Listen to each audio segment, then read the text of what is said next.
Does this sound like you? You bought into that IPO they told you was a good investment, and now you're down 20, 30, maybe even 40%. You try to buy the stocks they talk about in groups or on social media. You've even taken a chance on the ones your advisor sends you via email. But after 2 years, that IPO, that stock is still down. There's a clear difference between investing and making a good investment decision. So if you're stuck, what you need to do is learn how to invest the right way. In our Learn Level 2 program, we teach you how to build a $1 million investment portfolio. To make money investing, you need to know which stocks are right for your investment strategy, know when is the right time to buy and sell, and know how to build the right portfolio for your investment style. This program will help you invest meaningfully while making money. When you sign up, you'll get monthly guidance on how to invest and make money while doing it. You'll have a community of investors on the same journey as you to support you, and you'll have resources to help you stay on track. Join our 2026 cohort so you can get back on track with your financial goals. All right, welcome to another Learn, Grow, Invest episode. I have the pleasure of joining me for the second time, Ivan Anderson, CEO of TransJamaican Highway. Ivan, welcome. Thanks, Jermaine. Thanks for having me. All right. So we just, I saw you 2 weeks ago at your AGM. And so that was, I've never seen an hour-long Q&A at an AGM before. So that was good to see. It was a full house. And, congratulations on the year past. And thanks, Jermaine. All right. So we wanted to do this interview with you to just really address some of the things, or just like expound on some of the things you already spoke about at the AGM. There was a lot of meat to go through there. And so I wanted to take this opportunity just to flesh out some things a little bit more so that investors can understand what it would mean for them in terms of their portfolios and just overall understanding of TJH in general. Right. As you know, it's a simple business, but there's sometimes a lot of moving parts. And so persons don't always fully understand everything that is said. And so our channel, our community is here to help break things down. So we'll start with the most immediate. So last night, maybe about 8 p.m., I saw your Q2 results come out. I took a high-level overview. I figured that we could just go through it, maybe some of the highlights here. But first, before I bring that up, what would be your initial commentary on the Q2 results, on your Q2 performance? So I think the Q2 performance reflects what we see happening through the year. The core business continues to grow. Phase 1C investment is already contributing significantly to the overall TGH group. And shareholders are obviously continuing to benefit as we strengthen the operations, as we get more revenues. Shareholders obviously continue to benefit by increasing dividends. So, I mean, if you look at the details of the performance, so revenue continued to grow, as I said, significantly. Revenues are up, 27%, up to US $28 million. Net profit also increased by approximately 33% to $11.6 million. And profit before tax grew to 38% to $16.5 million for the quarter. So Q2 was great for us. Okay, so I noticed that for Q1, and I don't know if you did this, maybe I missed it, you broke out Williamsfield numbers as opposed to the others. So what would Williamsfield contribute to the 28 million that you did in the quarter? So Williamsfield was about 5.9 million US for the first half of the year. Okay. So that means that your projection of the 10 million is likely to be revised, or you think you'll still hold it? Right. So 5.9 for half of the year. So we're likely to exceed the $10 million we've been talking about now for the past year.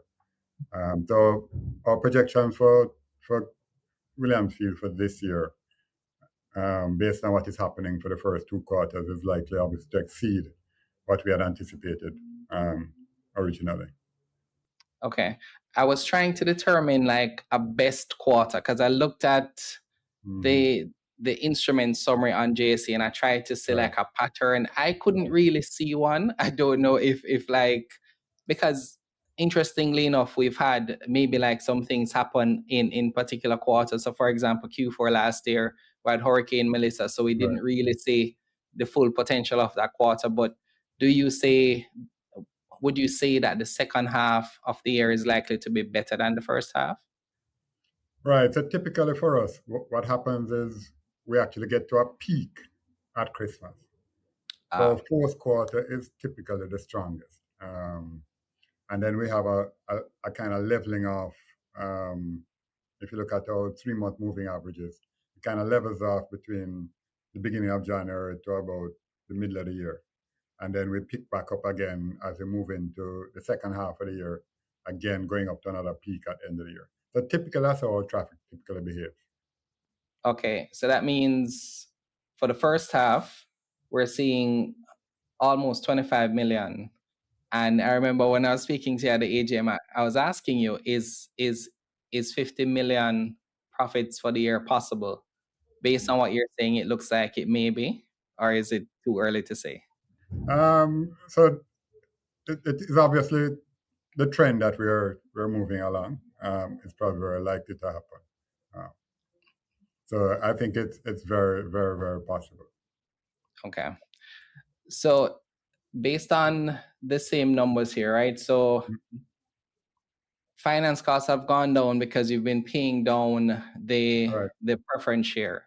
Right. Is that, and I remember last year, I think at an investor briefing, you mentioned the plan of paying 20% down each year. Is that still, is that still the plan? Right. So as you said, for preference shares, we have an option to redeem 20% of it every year. And so we started at the beginning of this year. Well, we started last year, but we have continued to pay down 20%. So we expect to be able to continue to do that over the next 5 years. Okay, so how does that pay down work? Is it in a set quarter? Is it that you pay a little bit over the months? Is it that you accumulate that cash and then just make the payment? How is that done? Right. So we accumulate the cash and we make the payments typically in January, in the first half of the year.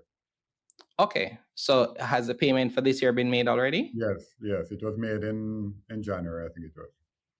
Okay, interesting. All right. So that means now that we have 20% last year, 20% this year. So you have 60% remaining on the preference share?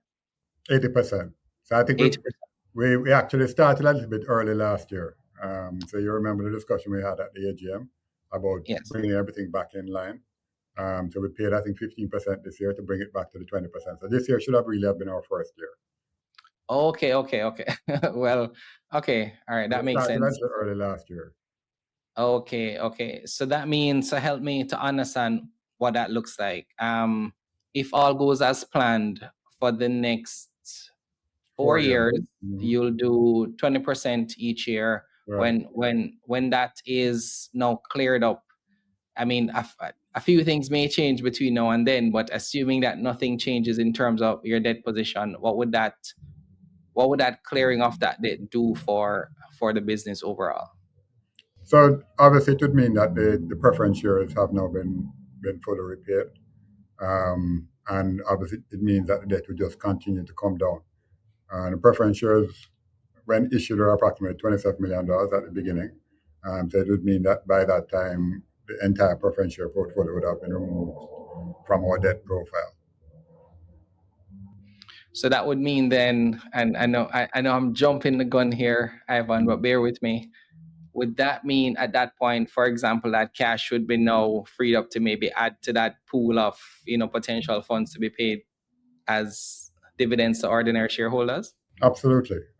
So obviously, as we pay down the debt, as you indicated, it increases the cash available. And providing there is no requirement for cash, then we pay it out in dividends.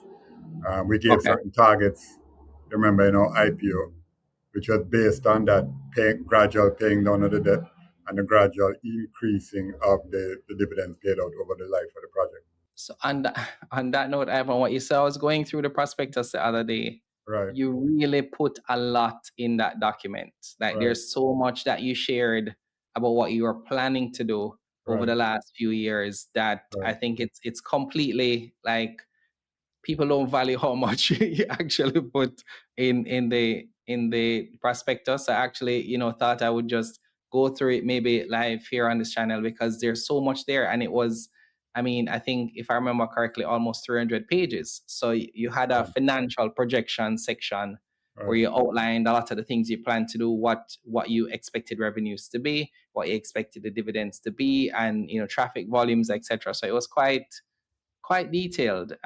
Very, very interesting to see that play out now looking back over the last few years. Right. So it's probably a little unusual, but we had a lot of detailed information in there, as you said, Jermaine. Yeah.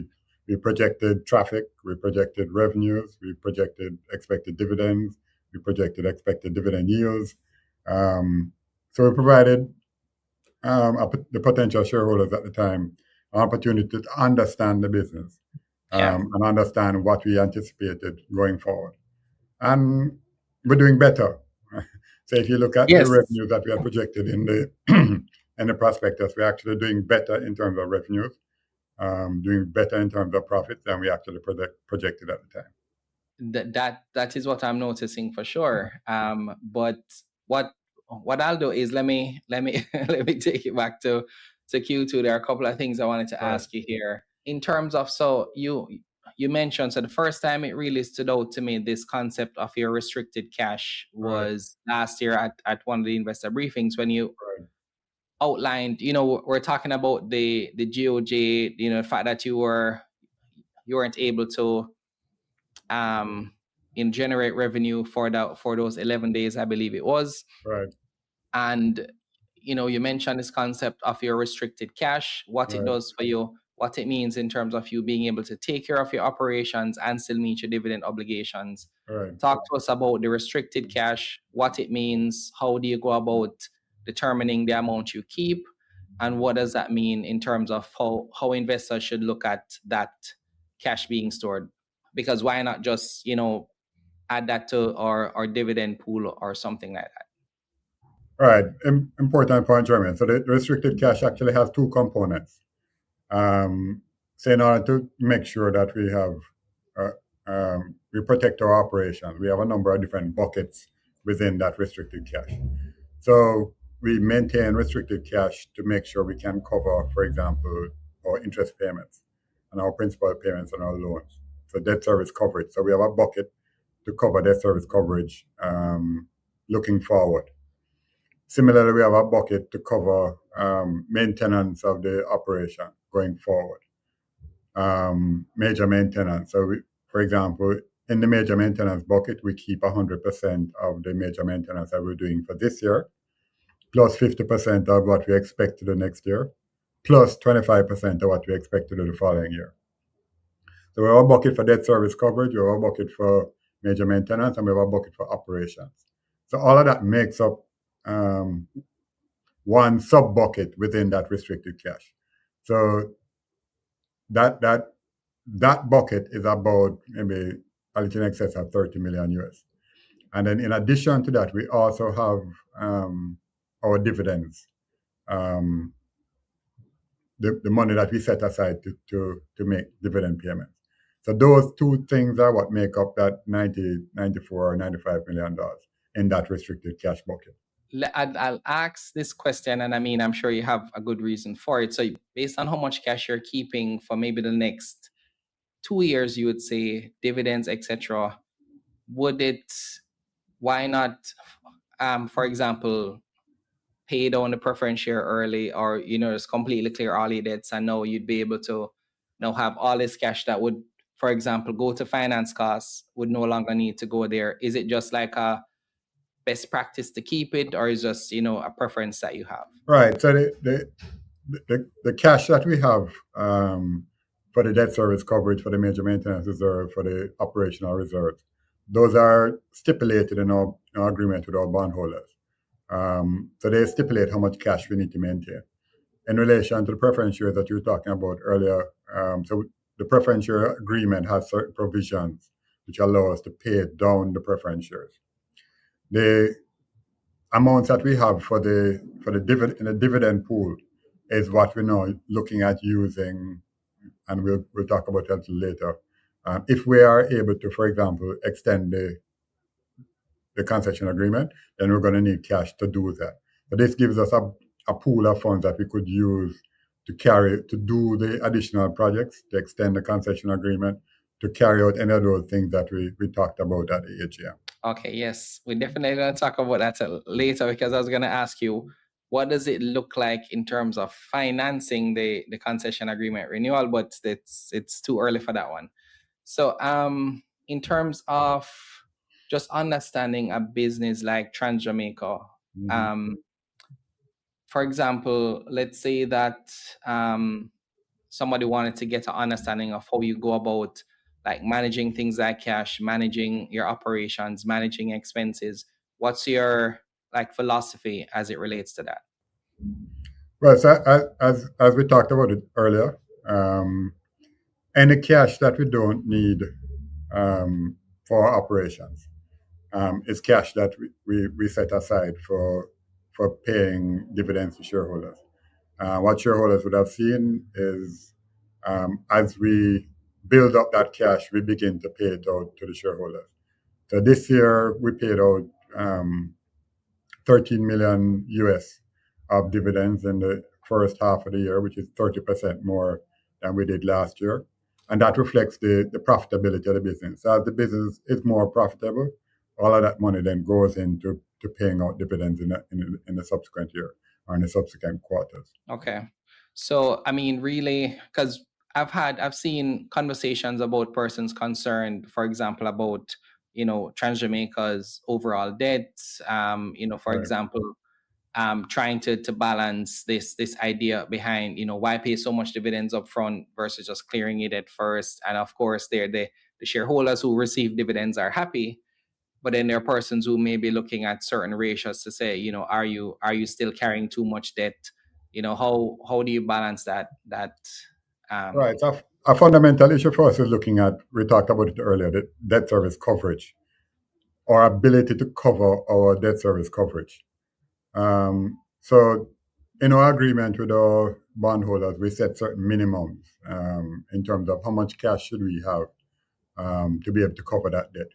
And that debt service coverage ratio, as we call it, has been significantly growing. I think we're now up to about 3.7 times. So we have grown our ability to cover debt significantly. Now, the agreement to the bondholders has provisions in terms of how the debt can be redeemed early. So where we are allowed to, so we're not always allowed to just pay down any amount of debt we want. It has to follow certain provisions in the indenture, and that restricts our ability to pay down more debt, for example, than we would like. But that's an issue that we're looking at. That's an issue that we ultimately would have a discussion with our bondholders as we talked about the issues of extending the concession agreement.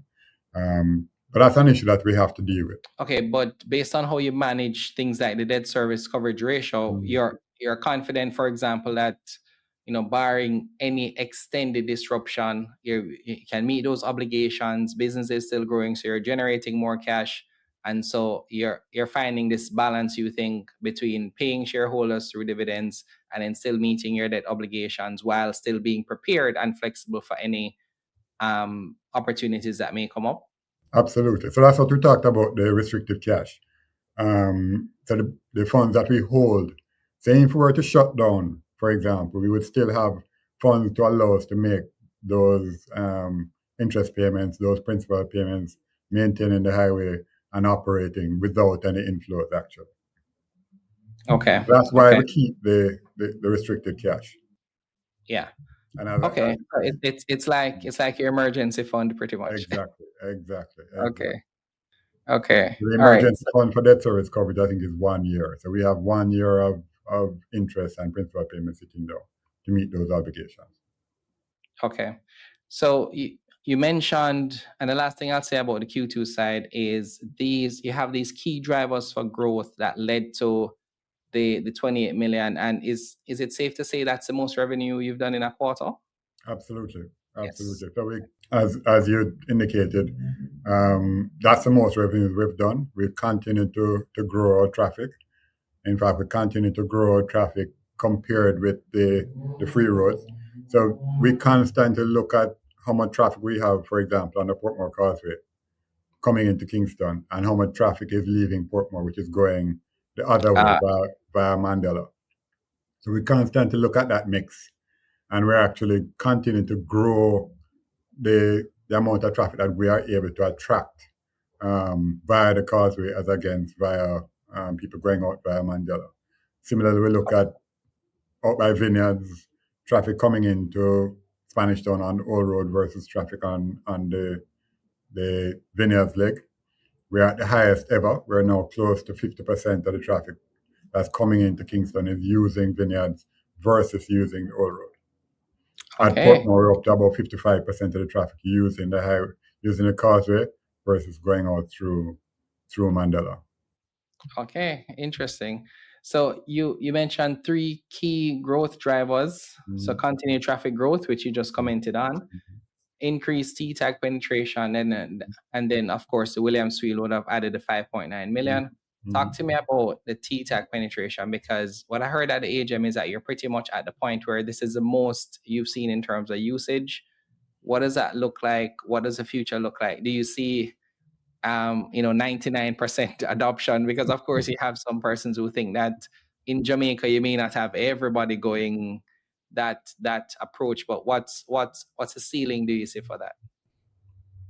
Right. So having been to a number of AGMs, you'd have seen where we set a target for ourselves of getting to about 80% of T-tag usage by about 2028. I think that's a target that we're currently working towards.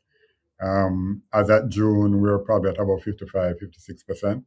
Our target for this year is to get to 60% T-tag usage. And obviously what T-tag does, the T-tag usage does 2 things. Obviously it gets people through the toll plaza quicker, but it also reduces the number of people using the manual lane. So as we talked about at our AGM, the number of people using our manual lanes is lower than it was 10 years ago. So we have lower congestion than we had 10 years ago in our manual lanes. Obviously, also, as T-tag usage grows, we are able to redeploy staff. And you have seen that over the past year, we have redeployed staff to reduce the total number of staff by about 10%.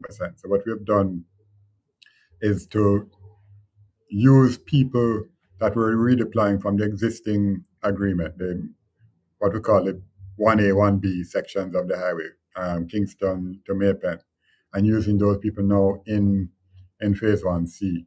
So we're able to reduce the numbers at the same time while growing traffic globally. Okay. So for somebody who may not understand, like, why the push for T-tag, it's what's the value of it to the business? What would it mean for you to get to that 80%? And why is it such a major push for you? One is congestion. So obviously, the lower the T-tag penetration is, the higher the number of people trying to use manual lane, the longer the lines that you have at the toll plaza. And our business is basically about moving people quickly through the highway. That's the benefit that they get. Anybody who uses the highway is using it primarily because it saves them time. And so the T-tag penetration allows us to increase traffic while at the same time reducing the time it takes for somebody to traverse the highway. So that's on one side. On the other side, it also makes our business more efficient. So it requires more manpower in terms of the operation of the toll plazas themselves. So on one side, we're growing business, growing revenues. On the other side, reducing costs on the other side. So it's pretty much win-win-win, because from the customer side, they don't have to wait. So the convenience that they really want is also accomplished at the point of paying. Exactly. And then from your side, it's just overall efficient for you. Exactly. Okay, so I'm going to switch gears now to the AGM. Again, it was so interesting to see a full house, one, and Yes. two, you're answering questions for pretty much close to an hour. And at the same time, you had about 300 people viewing on YouTube, and I think you had a Zoom session as well. So I think that's probably the most well-attended AGM I've ever seen. But there was a particular slide, and I'm actually trying to find it here, where you shared the outlook, right? Right. Some very key things on it, some very key milestones to look forward to, some projected dates as well. Could you just give us an overview of that? I'll try and find it very, very quickly, but you mentioned the things that are coming up, right? The things to look forward to in terms of what you're planning to do in the short to medium term. Can you Right. give us an overview of those things? All right. So I think we talked a little bit about the Montego Bay bypass. So obviously, the Montego Bay bypass is being built by the government of Jamaica. We don't have any particular right to operate the Montego Bay bypass, but it's just a potential opportunity for us. And we have not started any discussions with the government on the Montego Bay bypass. But it's a potential opportunity for us. If the government decides to implement tolling on the Montego Bay bypass, then we think that we are in a key position to make a proposal to operate the Montego Bay bypass, much in the same way that we made a proposal to operate phase 1C of the highway. So once the project is completed, we understand that the government is working towards having it completed by the end of the year. We would hope that we are given an opportunity to make a proposal for Montego Bay. The other areas we've actually started some discussions. As we mentioned in the AGM, we have an option to extend the concession for another 35 years, and that option is exercisable in 2036, approximately 10 years from now. But given what has happened in Jamaica with the impact of Hurricane Melissa and the fallout with the impact of that on GDP and the need for funding, we thought it would be a win-win to have a discussion with the government of Jamaica about exercising that option today or in 2026. And so we've made that proposal, and we're having some discussions now about what that would look like in terms of exercising the option. And also, obviously, there are also other potential projects which we know that the government wants to implement. The Prime Minister has spoken about, for example, the North-South Highway extension, which extends, creates a new road parallel to the existing North Coast, taking off from the existing North-South Highway. There are the further extensions of the East-West Highway going further west, past Pertree, past Santa Cruz, going all the way down to Montego Bay on that southern section of the island. So there are a number of opportunities which we see, and a number of opportunities that we think we could take advantage of. So how would you know? So for example, the Montego Bay bypass, what I think the date that you put to look for is 26, 27, so it may be late this year, early next year. At what point would you know that you have the opportunity to make that bid? And then what would we as shareholders need to look for to know that something is on the way? So that's obviously under the purview of the government of Jamaica. We don't have much control over that. We know that they're planning to finish the project at the end of the year, but obviously we would need to wait until they are in a position to say to us, put forward a proposal for operating it. So we are basically waiting on them to decide how they want to operate the Montego Bay bypass and when they want to operate it, potentially as a toll road. That's obviously up to them. But we think we will be in a position to take advantage of it should that proposal be offered to us. Okay, and so it's way too early to know anything like how much it would cost and things like that. Exactly. Okay. So let's talk about the potential early renewal of the concession agreement. Mhm. What would that entail? All right. So let's skip some steps and assume that okay, the government says we're fine fast tracking those discussions? Well, even if they're not going to fast track, let's say you got to the point naturally that you were to renew. What is that process? Is it a submission of proposal? They review, then they say, okay, go ahead. Like, help us to understand from the outside what that process is. All right. So the concession already has a provision in it to deal with the option. So let's say we got to 2036. Well, it's actually 2034 the discussions would actually commence. So the concession sets out a process. So the process basically involves three basic elements. One is a development of a traffic model. So the parties, the way the concession sets it out is the parties will agree on a traffic advisor. That traffic advisor would then project out the expected traffic, expected revenues for the next 35 years. We would also agree on an independent engineer. So we use what we call an independent engineer to do an assessment of what the costs going forward would look like. And then we use our financial advisor to look at what the opportunity costs of funds being utilized in that to determine what is the value of the concession in 2036. So that's the way the mechanism works. So both parties agree on the elements, the traffic advisor, the independent engineer, the financial advisor, and that then determines an option fee. So once the option fee is determined, then TJH then has an opportunity to pay that option fee for the option to extend the agreement. So it's not like paying for something, I guess, from the start. So what's that option fee? How is it calculated? And is there any idea as to what that would cost, and how would it be financed? Right. So the option fee comes out of that model that we just outlined. So we have expected revenues, expected costs, expected profit, and then that determines what the value of that extension would look like. So in 2036, then we would pay the option fee. So in fact, we have begun from now to begin to look at how that option fee could be paid in 2036. And that's part of the reason why we've also been holding some of the distributable cash that we have to consider if we had to make that payment in 2036, then what would that payment look like? And how would we accumulate funds going forward in order to make that option fee payment in 2036? So we don't have a precise number now, but that is obviously something that we will look at in terms of the projections going forward, the revenue projections, the cost projections, and the profit projection in order to determine what that option fee would look like. So it's a similar kind of exercise we're doing, in fact, right now.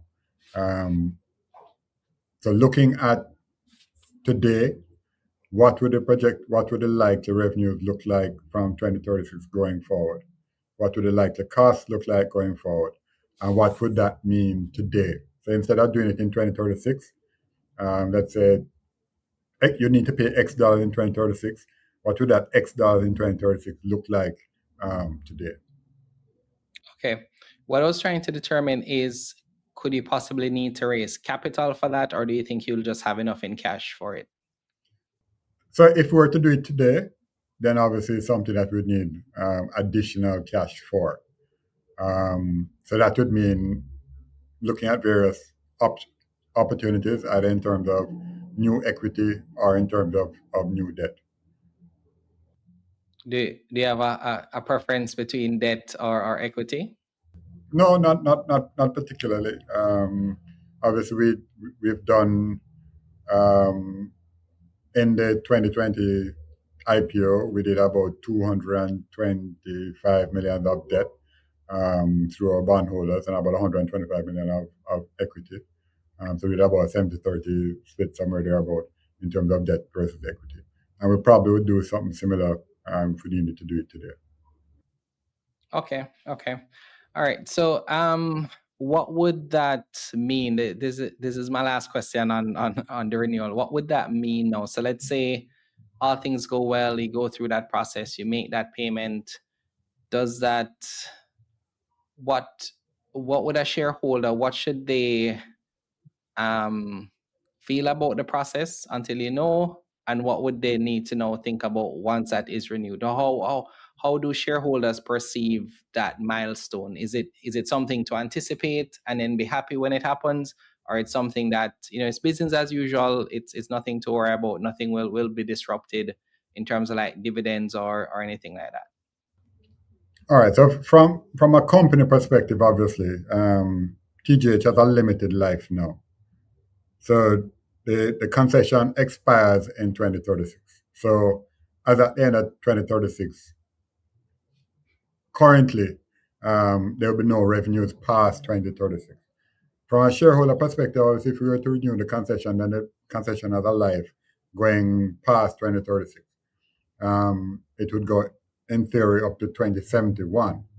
So this is more consistent earnings over a longer period of time. Ideally, we want to be able to do it so it doesn't impact on the existing earnings that our shareholders receive. Because obviously, if you know refinancing your debt, you're refinancing it over a much longer period. So even though you're taking on more debt, the impact on your existing cash flow hopefully will not increase, and therefore your impact on your ability to pay dividends will not change going forward. May even improve. And that would include those, projections in terms of growth, because of course you had this range that you are expecting up to 2036. So I would imagine we would almost get something similar to what we got in the IPO prospectus, where you may say, well, for the next 35 years, this is what we're projecting, and so on and so forth. Right. So that's the idea. If we had to do it now, then we'd put together a prospectus, maybe similar to what we did in 2020, outlining what we think is likely to happen over the period, how much revenues we're likely to get, how much, what would our cost profile look like, and what would our profitability profile look like over the long term. Okay. All right. So since we spoke about dividends, we can, just pivot to that. Then I'll take a few questions from the audience. So you did a breakdown, and I mean we've spoken extensively at dividends. I tried to keep myself calm to not ask you anything at the AGM. I hope you noticed about dividends. But there's an interesting dynamic now, right? So when we spoke a year ago, you would have seen, the company would have just did the offer for sale.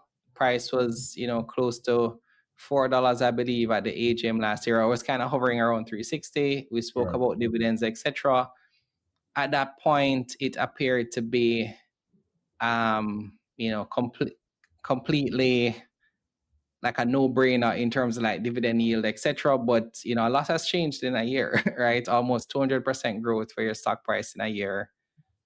But there's this kind of uncertainty now around your dividends, right? How would somebody who's viewing TransJamaica as a dividend stock, what would they think about in terms of like that you did a projection in terms of dividend yield for year 6 to pretty much the rest, right? And then so you have this range where as a potential shareholder, how do you treat with that range? Is it something that you're going to be working towards? Is it something that you're going to try and meet the middle of that range? Like, how do we interpret the range that you had in the prospectus?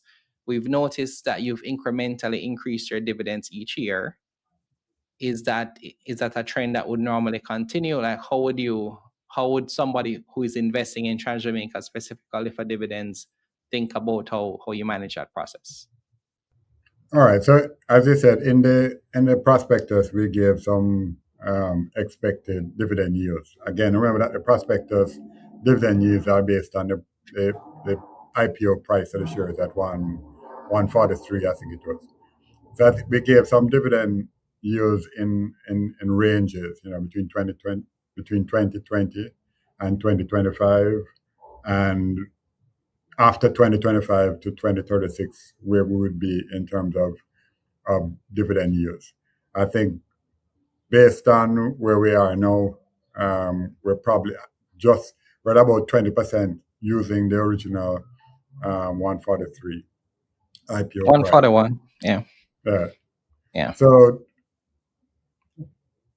our shareholders should expect that based on the commitments we gave in the prospectus, and as I said earlier, as our profitability improves, we will see more funds being put into the dividends, being paid out as dividends to the shareholders. And the prospectus had envisaged that would grow. I think we had an average, I think it was maybe between 20 and 30%, somewhere there about after 2025, 20 and 35. I think it was like 24% going Right. up to, Right. yeah. Right. So we're pretty much right on that target. So I think that is the kind of thing you should see continuing to happen. Okay, so are you, and this is a very, very subjective question, are you necessarily compelled to accelerate that due to the fact that your share price has appreciated so much? Meaning, are you just solely thinking about IPO price, what you've committed to? Because I mean, share price changes pretty much daily. So Exactly. is that a consideration, or is that not something that it makes sense to consider? No, so we don't obviously consider the issue of share price in terms of dividends that we pay. We only look at how much cash do we have, what do we need to do with it, and if we're not using it, then pay it out to the shareholder. I think that's the position of our board. That's the commitment we give. So as we do better, we pay more. So as you I've always wondered this, are you paying dividends based, so for example, you typically declare in March, pay in April, declare in September, pay in October. Are you thinking about the performance of the past year and paying that out? Or for example, for September, are you looking at the first half of the year and how you've performed?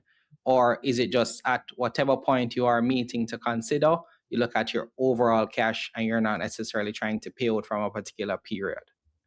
Right. So let's say as of September, we look at where we are, how much cash we have, how well we have performed. So is our performance consistent with the projections that we made in our IPO, for example? Is the growth, are we continuing to grow at the same rates that we anticipated?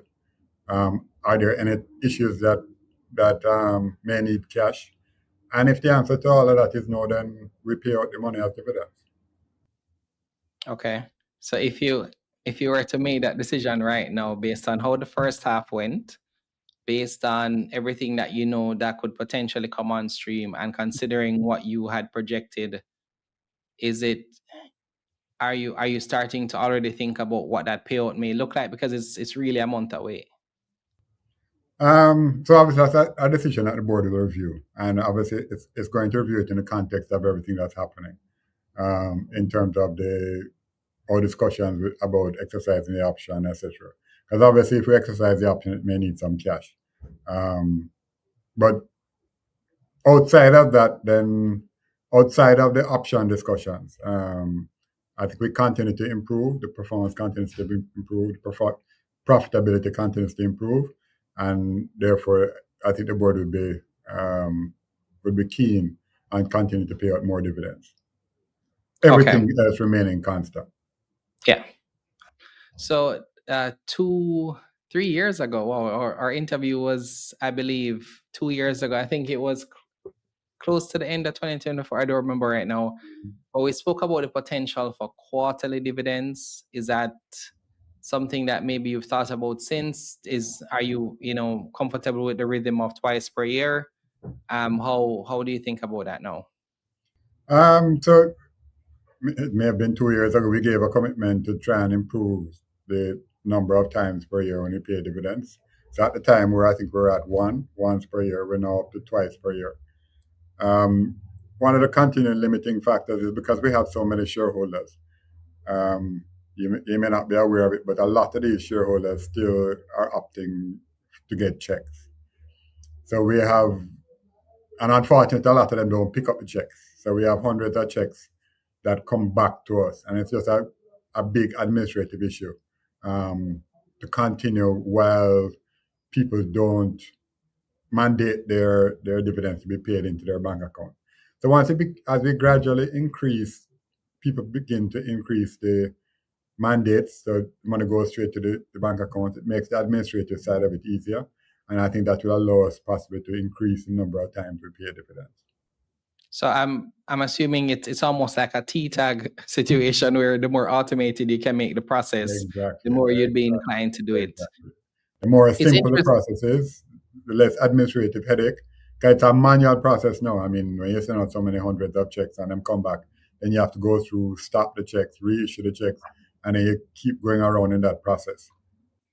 Yeah, and I believe you said at AGM you have 40,000 shareholders now. So that Exactly. if half of them, that's 20,000 checks to manage. Okay, so I've heard some persons say, I've seen on social media, because we've done a few videos recapping the AGM, etc. A handful of persons, or maybe I'd say close to about 10, would have said they've never received their checks, or they don't know how to go about it, or they don't know who to speak to. If somebody is watching this who is a shareholder, and to them, maybe even for the check that was sent out earlier this year, they have not seen it, can you guide them as to the process as to what they should do? Is it their broker they speak to? Do they reach out to you directly? How would they treat with that? Right. So the first thing, if they have a broker, which they have used to acquire the shares, then first thing is to reach out to the broker to understand, do they have a mandate in place to allow the dividends to go straight into their bank accounts? And ideally, they want to be able to put that in place. If they speak to their broker and there's an issue where the check was sent to maybe an address which they no longer live at, then they can raise it to their broker, and the broker will come back to us, and we will then identify where that check went to and organize for the check to be reissued, or for it to be placed directly into their bank account. So the first step is preferably with their broker to understand where the dividends are supposed to go to. Okay, but there's no issue. So let's say I haven't gotten a dividend in 2 years. That money is still safe. Yeah, I'll get back all of that money. Absolutely. Okay. Absolutely. So once we gave you a commitment to pay dividends, and if the check wasn't cashed for some reason, then we will either reissue the check or send it directly to the bank account. Okay, great. All right. So we had we did a post after I confirmed with you last week that we're able to do the interview. We did a post on our community with 4,000 members. We got a few questions for you, so I'm going to try and take those quickly. So we'll start with our level 2 community. So this question is from Kirk. He asks, what contingency or mitigation is in place for the loss of use of the highway in case of a natural disaster, such as an earthquake, and do you have loss of use insurance? Right. So we have two types of insurances. Obviously, insurance related to the assets themselves, replacing the assets themselves, and what we call business continuity insurance, where in the event that we had a total collapse, let us say, of a bridge, that business continuity insurance would cover us for about 18 months until we could get the bridge back in place, or get the major element which was impacted back in place. So we have insurance to cover both the assets themselves, replacing the asset, and business continuity in the case the business is interrupted for some reason. Okay, great. Xavier is asking, what percentage of future revenue growth do you expect to come from higher traffic volumes versus toll adjustments? And it's a good question. And there's been a lot of discussion about tolls and how we increase tolls.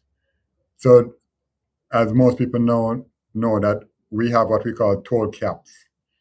And those toll caps are adjusted only primarily 90% based on the exchange rate and the US CPI. So if the US exchange rate doesn't change and there's virtually no inflation in the US market, then the toll cap actually doesn't move. And the second thing I want to say about that is that the setting of our toll rates is not dependent on the moving of this cap. This cap only sets a ceiling. It doesn't determine where we put the toll rates. So if you look at, for example, we have 6 toll plazas, 3 rates at each toll plaza, 18 different rates at all the toll plazas. Of these 18 rates, more than 80% of the rates are below the cap. So we set tolls in order to optimize revenues, not to push it all the way up to the maximum it can get to. Because obviously people who utilize the toll road utilize it because there's a benefit, and they have a free alternative. So if the benefits that they get from utilizing the toll road do not compensate them for driving on the old road, or if there's no benefit to driving on the toll road, then they will go back to the old road. So we set the toll rates at a level where people continue to benefit. Nobody drives on the highway unless they get a benefit. And so we're very conscious of that in setting the toll rates. So we set the toll rates in order to optimize the revenue to ensure that people continue to see a benefit. And going forward, we'll continue to do that. So 2 components. One is the growth in traffic itself, and one is setting the toll rates at a point where it optimizes the revenues for us. So what you're saying, it's not that you're trying to like maximize revenues. It's more about something that is, I look at it, and I may not be seeing it the right way. You can tell me if I'm on the right track. I look at it as like you get like a 3 to 5% salary adjustment because of, they say, like, inflationary adjustment. I look at it sometimes you naturally your costs will increase, and so there's this delicate balance between having to navigate that versus now keeping up with your rising costs. Because if your costs continue to rise and your revenue doesn't, then you're going to make less and less, and then that will have another impact as well. We look at it a little differently, Jermaine. Okay. So Okay. as I started out by saying, people have a choice in using the toll road, regardless of what CPIs or what exchange rates are. People choose to use the highway because they see a benefit. So there are different elements of that benefit. The time savings, obviously, the value of time, as we talk about it. What is the individual's value of time? How does he value the time that he saves by using the highway? The second issue is the vehicle operating cost savings. When you drive in traffic, then you obviously utilize more fuel than you utilize when you're driving along the toll road. The third is obviously safety. So people, maybe consciously or unconsciously, assess all of that value. How do they see the value in using the toll road as against using the free alternative? So if they see a benefit in using the toll road, then they use the toll road. If they don't see a benefit, then they go back to the free road. So even if inflation is 10%, we could not necessarily increase the toll by 10%, because then people may not see a benefit in using the toll road. So we continually look at what is the benefit of using the toll road, and are people continuing to see a benefit, and ensuring that the toll rates therefore continue to ensure that exists going forward. That makes sense. Regardless of what inflation is, regardless of what devaluation is. And that is why our toll rates are below the cap, because there is no benefit increasing the rates faster than increasing the toll rate, because less people are going to use the toll road and revenues are probably going to come down. Makes sense. It makes sense. So Nicholas is asking, can you say if there are any plans to partner with any other CARICOM nation and possibly build highways there using existing partnerships to extend revenue base? If so, are there any islands currently being considered? Right. So that's obviously a great potential for us. We are the only toll road, the largest toll road operation in the Caribbean. There are obviously a lot of countries that have seen significant growth over the past few years, and we continue to explore those opportunities. We're not at the point where we can talk about any of them yet, but we continue to explore those. Oh, so you say explore meaning, okay, interesting. Okay, no problem. David is asking, can you say is there a way for T-tag holders to report someone tailing them through the tag lane to avoid paying the toll? I think somebody raised this at the AGM as well. Perhaps a button implemented in the app that allows a flag to be sent to the database that could provide a timestamp for them to inspect the lane footage and capture the license plate of the violator to be dealt with later by the police. This could dovetail into plans you discussed at the AGM until he implement the AI process. This happened to them last Saturday. So last Sunday. So somebody was tailing them and they were able to go through behind them. So as I said at the AGM, this is a growing problem that we're having, this issue of tailgating. And we're actually gradually improving our whole tolling operations. The ability to identify tailgaters, the ability to separate, because what sometimes happens is that the system, because the vehicles are so close behind tailgating, the system may not be able to accurately identify that two vehicles have gone through. So we have gradually improved the technology in the lanes to better detect the tailgaters. And then we're working with the police. So we don't necessarily need to arrest somebody at that particular moment in time. We're identifying the tailgaters. We're now uploading that information to the cameras that we utilize in the lanes. And so when that person passes through tomorrow or next week, we can then flag that vehicle. So that vehicle then sends an alert to the police that this vehicle has now come through the toll plaza, and we can now the police can arrest them at the end of the toll road. So that's a process that we're going through now to begin to deal with the issue of the toll violations and the issue of tailgating. So people who thought they have gotten away scot-free, the police now have that information, now have that ability to identify them as they come through the toll plaza and then stop them at the end of the road. Okay, great. Ajay is asking, it's an interesting question to you, Ivan. He's asking, what are the 3 things you love most about the company? Well, we have a great team of people, and they've done an excellent job over the past few years in transforming the operation. I mean, 5 years ago, I don't think we'd have expected to be where we are today in terms of transforming the company. We talked in the AGM, about just how you get a tag. 5 years ago, when you wanted a tag, you had to come out, park in the parking lot, come out to your vehicle, carry all your papers with you, fill out all these forms before you could get a tag. Today, that process is seamless. You get a tag in the lane, you get a tag at Rubis, and by next week, hopefully, you get a tag online. You just go online, buy a tag, and we'll deliver it to you. And the process of moving through the toll plaza, I mean, people don't see it, but the whole toll plaza operation is now much more efficient. The reliability of the toll plaza is also far more efficient. Right now, we are at about 99% in terms of the reliability of our operation. And we don't have the luxury, for example, to shut down our operations while we're making these changes in the technology. So we're making the changes on the fly.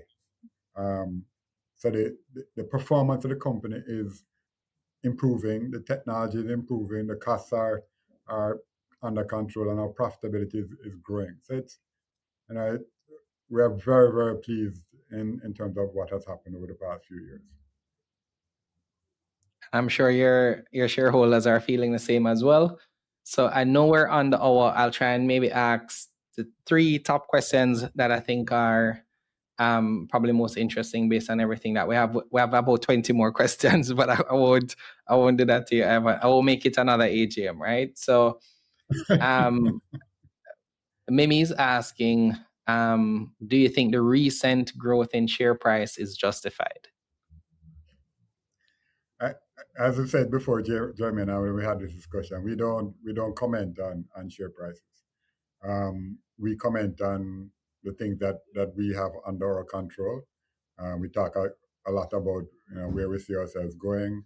And we put in the IPO what we anticipated our revenues would look like, what our costs would look like, what our dividends would look like. We comment on how we are doing in terms of those projections which we have made. But share price is not something that we comment All right, fair enough. And then I'll take a couple of questions from X. So someone is asking if there is still interest or ongoing discussions as it relates to the North-South Highway. So we've had a number of discussions with the Jamaican North-South Highway company team about that possibility. It's not something we've not progressed very far with it. They have some ideas which they are considering. So it's not something that we think is imminent. I'm sorry. Okay. And I see another question here is, well, I asked you most of these already in some way, shape, or form. Someone is asking, at what share price would you consider a stock split? Again, that's not something we comment on. Okay, fair enough. I didn't see these two questions in the chat, but I think, Lavaine, your question was kind of answered. And Ajay was asking, how does the company line up in comparison with a competitor for the extensions of the East-West and North-South highways? How does the company line up?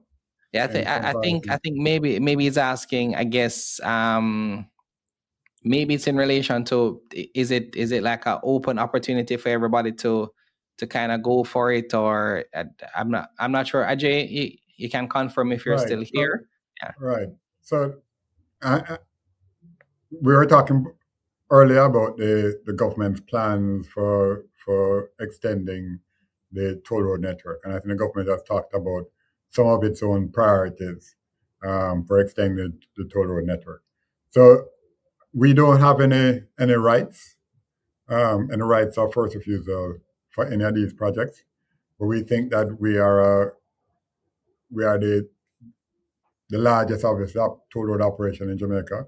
We are one of the most, if not the most, competent at doing what we do. We think we can make a good proposal. We can operate any of these projects. We could build a number of these projects if we were given the opportunity. So that's the kind of discussion we're having. What do these opportunities look like? How much traffic is likely to be on any of these particular projects? And if we are given an opportunity, then we think we could compete with anybody else. Okay, so he confirmed yes. So I think we pretty much got the answer we're looking for.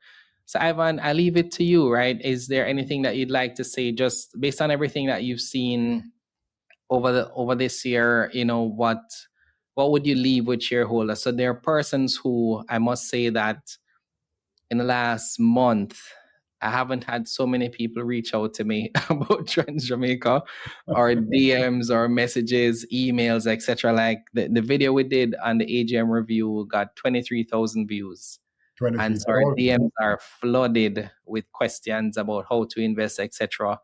If somebody is joining the journey now, what would you say to them in terms of the type of company they would be investing in, and what would they have to look forward to? So come back to the 3 points we talked about earlier. The business is growing and continuing to grow.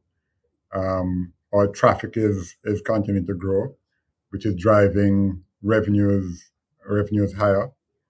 The phase 1C investment that we made in December is doing better than we had anticipated. We're probably up 20 or 30% in terms of revenues on phase 1C. And the shareholders are obviously benefiting from all of that. So in the first quarter, we increased dividends by 30% over what we did last year. So we are very optimistic about the company and its future. All right. Thank you so much, Ivan. I really do appreciate it. Thanks, I was saying to Jermaine. somebody that I have to ask you months in advance, but I'm happy that we're able to have this conversation. Thank you so much. And I know we'll see you at are you planning to have an investor briefing for Q2? You're not sure yet. I think Q3 is what we're planning. Okay. All right. Thank you. We spoke about a lot of the Q2 things at the AGM. Yeah. Okay. All right, Ivan. Thank you so Jermaine. much. Thanks for having me. All right, everyone. Thank you so much for being here. Those level 2 and level 3 persons, hope you're happy with this, special preview interview that we had. Those who are watching it when we premiere it on YouTube, if you have any questions for the TJH team, post it in the comments under the video. We'll try to either ask them on your behalf next time we're able to talk to the team, or we'll just see if we can do a video if we're able to provide answers from either the data that we have or anything like that. I am planning to do a full prospectus review because I think there's a lot of information in the prospectus that a lot of investors miss. So I'm hoping to do a review of the prospectus, but it's a lot of pages, guys. So I'm trying to find a way to condense that information into at least an hour. Hopefully you got your question answered. If you didn't, I apologize. And then you can, of course, wait for the next interview. Ivan, I believe, does at least one or two interviews per year. Sometimes he's on Taking Stock. Sometimes he'll drop by for us. But as you see for the AGMs, investor briefings, etc., you should usually have a touch point with the team throughout the year. Thanks again, guys, for being here live. Thanks for those watching it on the replay. I will see you in the next one. Does this sound like you? You bought into that IPO they told you was a good investment, and now you're down 20, 30, maybe even 40%. You try to buy the stocks they talk about in groups or on social media. You've even taken a chance on the ones your advisor sends you via email. But after 2 years, that IPO, that stock is still down. There's a clear difference between investing and making a good investment decision. So if you're stuck, what you need to do is learn how to invest the right way. In our Learn Level 2 program, we teach you how to build a $1 million investment portfolio.